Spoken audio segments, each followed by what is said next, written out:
Apakah kita memiliki kebiasaan buruk? Rasanya semuanya baik-baik saja. Tapi apakah demikian? Tanpa kita sadari, kebiasaan buruk itu sebenarnya terjadi akibat respon kita terhadap stres dan kebosanan.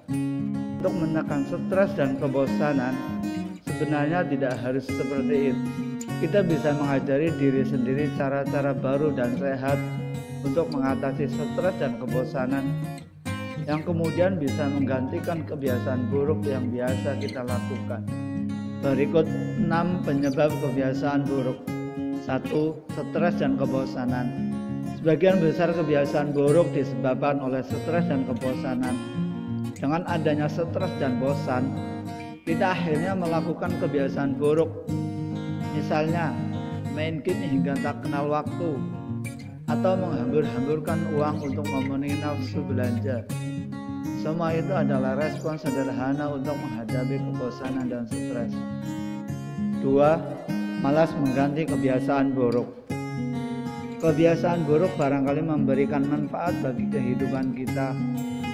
Misalnya, main game tak kenal waktu akan menyebabkan stres berkurang. Merokok akan menyebabkan ketegangan mereda. Semua itu bermanfaat, benar, karena hidup menjadi lebih nyaman. Maka mereka malas mengganti kebiasaan buruk. Tetapi apakah kenyamanan itu baik? Belum tentu. Kebiasaan buruk memang memberikan manfaat dalam hidup kita. Itulah sebabnya sulit dihilangkan. Inilah sebabnya saran sederhana seperti berhenti saja jarang berhasil. Sebaliknya, kita perlu mengganti kebiasaan buruk dan kebiasaan baru yang memberikan manfaat serupa. Misalnya, jika kita merokok saat stres, lalu dilarang merokok, pastilah sulit dilakukan. Maka gunakan kata tetapi. Misalnya, aku suka merokok, tapi lebih baik kalau latihan pernafasan. Aku suka belanja, tapi lebih bagus kalau uangnya ditabung untuk membeli rumah. Itu hanya contoh sederhana. 3. Terjebak perasaan. Langkah awal untuk menghentikan kebiasaan buruk adalah dimulai dari kesadaran diri sendiri. Semacam kalimat, ayo bangun, bangun, bangun, yang dibisikkan oleh diri sendiri, bukan orang lain.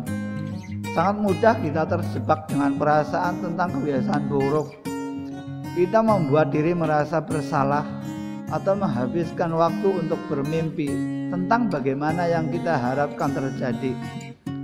Tetapi pikiran-pikiran itu justru menjauh dari apa yang sebenarnya terjadi.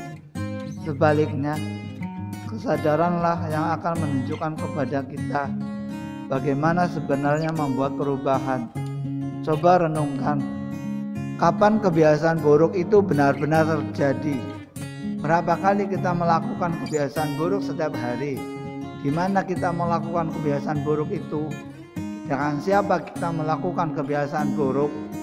Apa yang memicu perilaku dan menyebabkan kita mulai melakukan kebiasaan buruk? Dengan melacak masalah-masalah ini, kita akan lebih sadar akan perilaku buruk dan memberikan banyak ide untuk menghentikannya. 4. Terlalu banyak berandai. 2 kata yang paling menyedihkan di dunia ini adalah seandainya saja. Misalnya, andaikan dulu saya melakukan yang lain, andaikan dulu saya tidak makan sembarangan, jika dulu kulakukan. Itulah kalimat-kalimat andai yang menyiratkan pada penyesalan.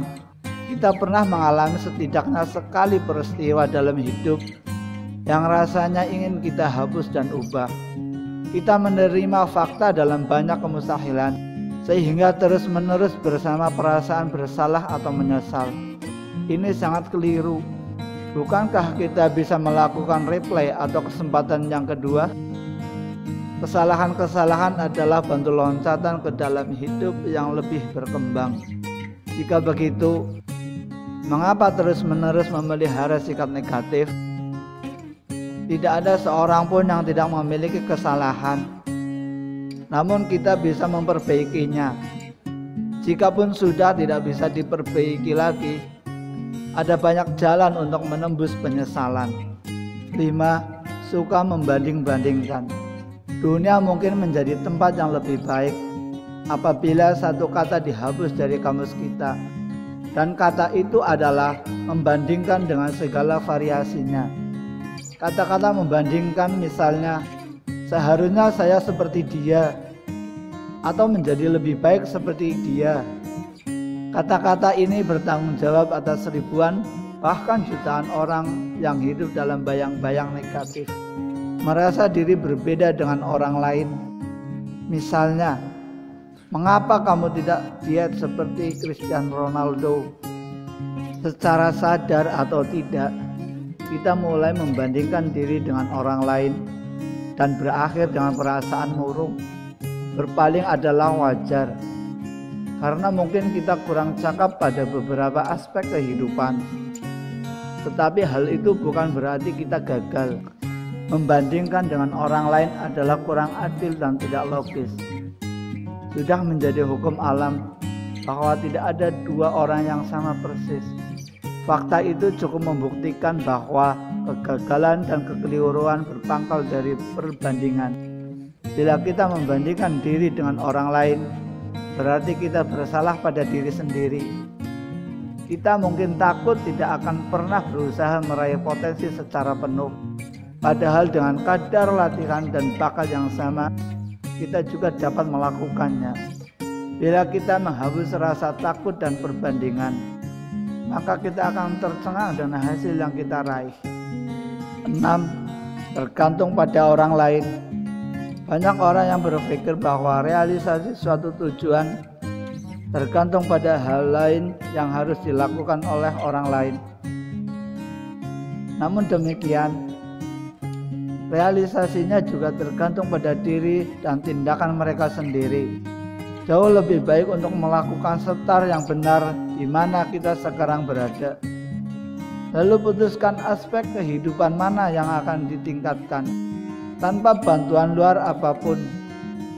Misalnya, penurunan berat badan yang diinginkan jelas tergantung pada makan sedikit saja, bukan tergantung pada orang lain yang makan lebih sedikit. Bila kita bersikeras tergantung pada orang lain, artinya kita akan membuang waktu yang berharga. Banyak orang yang melakukan kesalahan fatal, yaitu membiarkan permasalahan menyedot energi dan perhatiannya secara habis-habisan. Keadaan memang harus kita hadapi. Misalnya, sekarang berat badan kita berlebihan. Namun yang lebih penting adalah mencari pemecahan masalah yang tengah kita hadapi. Jangan berpikir ruwet, pilih satu persatu sikap negatif dan cari pemecahannya satu persatu pula.